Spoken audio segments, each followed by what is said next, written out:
Nacházíme se na novém dětském hřišti u sauny, které je otevřeno od 1. července.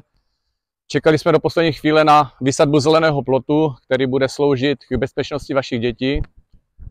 Za finální podobu vděčíme zaměstnancům technických služeb Viničné Šumice, za což jim velice děkuji. V obci jste si mohli všimnout značek na silnici, které provedli pracovníci vodárenské akciové společnosti. Jednalo se o trasování dešťové kanalizace směrem na Loučky Západ, kde jsme provedli kamerové zkoušky, kde soukromí investoři plánují výstavbu 19 rodinných domů a my jsme potřebovali zjistit, v jakém stavu je dešťová kanalizace. Zahájili jsme výstavbu nového chodníku z Viničných Šumic do Pozořic. Jedná se o úsek od točny autobusu po horní cestu v lokalitě Psenky.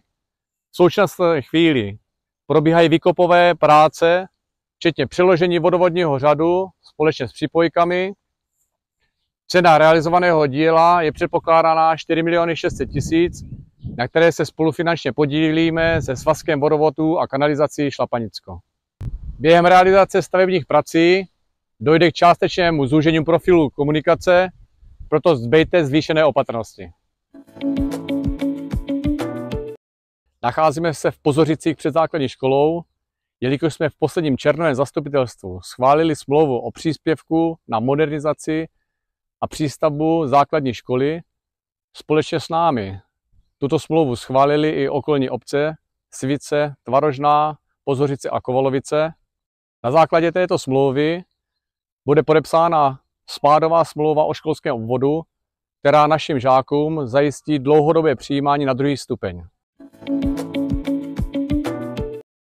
Žádáme občany, aby nevstupovali na fotbalové hřiště. Z důvodu regenerace trávníku a zapískování bude do 21.7. fotbalové hřiště uzavřeno. Závěrem bych chtěl všem občanům popřát krásné léto a šťastný návrat z vašich dovolených domů.